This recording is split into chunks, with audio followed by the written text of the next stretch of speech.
Ouais, bonjour les amis. Alors, nous sommes lundi, mais on continue avec l'évangile de Luc, pour une fois.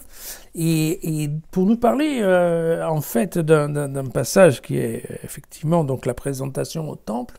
Mais contrairement à ce qu'on fait d'habitude, en fait, l'évangile aujourd'hui est découpé. Donc, vous savez qu'il y a une première partie qui est Siméon, le vieillard aveugle, et maintenant, nous allons voir ensemble la deuxième partie qui a à voir avec Anne, la prophétesse. Donc nous allons lire l'évangile de Luc au chapitre 2, les versets 36 à 40. Il y avait aussi une prophétesse, Anne, la fille de Phanuel, de la tribu d'Azer. Elle était fort avancée en âge. Après avoir vécu 7 ans avec son mari, elle était restée veuve et elle avait atteint l'âge de 84 ans. Elle ne s'écartait pas du temple, participant au culte nuit et jour, par des jeûnes et par des prières. Survenant au même moment, elle se mit à célébrer Dieu et à parler de l'enfant à tous ceux qui attendaient la libération de Jérusalem. Lorsqu'ils eurent accompli tout ce que prescrivait la loi du Seigneur, alors ils retournèrent en Galilée, dans leur ville de Nazareth.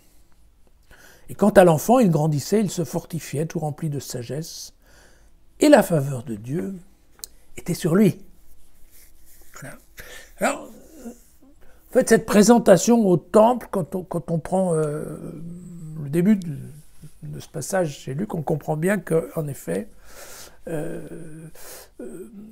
Joseph et Marie, qui sont de très bons juifs, vont à Jérusalem pour faire deux choses. D'une part, payer un petit sacrifice qui est le rachat du premier-né, puisque effectivement Jésus est bien le premier-né de leur famille, et que, comme vous le savez, à l'époque, les premiers-nés étaient dus à Dieu, et que donc il fallait payer une petite dîme au temple pour pouvoir garder l'enfant à la maison, pour pas qu'il devienne nazir, et qu'il aille travailler au temple. Donc ça, c'est la première chose. Et puis la deuxième chose, en fait, qu'allait faire Marie, c'est un rite de purification, que nous avons vu dans Lévitique, puisque ça a à voir en fait avec la grossesse. Et après la grossesse, je ne sais pas si vous vous souvenez, ça devait être 4 semaines dans le cas d'un garçon, 8 semaines dans le cas d'une fille, mais donc pendant un certain temps, la femme était impure, et donc effectivement, il fallait qu'elle aille se purifier, et c'est de ça dont on parle.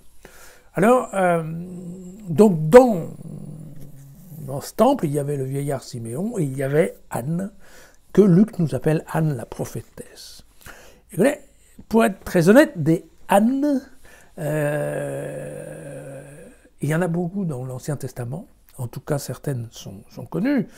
Vous avez la mère de Samuel, qu'on trouve dans le premier livre de Samuel au chapitre 1, qui lui aussi d'ailleurs va être un enfant consacré à Dieu, comme Nazir.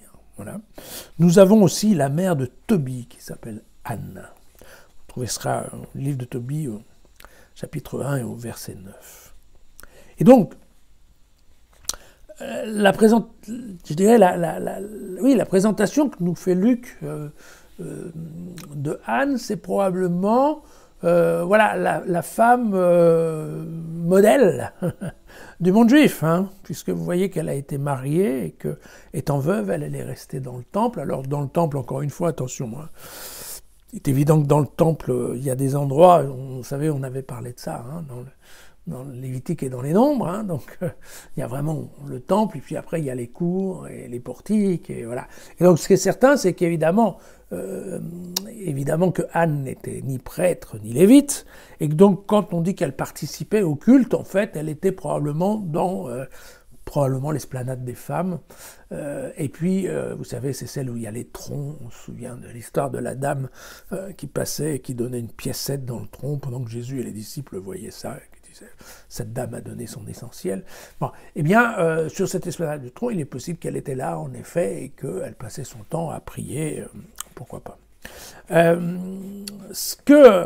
Encore une fois, en se posant la même question, n'oublions pas que quand Luc écrit, le temple n'existe plus déjà depuis une dizaine d'années, d'accord ?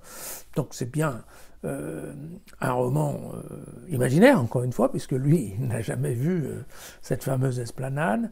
Et ce qui est certain, c'est que ce que veut nous montrer Luc, c'est que c'est un passage de relais qui est fait entre l'ancien monde, de l'ancien temple, de l'ancienne religion, et Jésus, la nouvelle religion.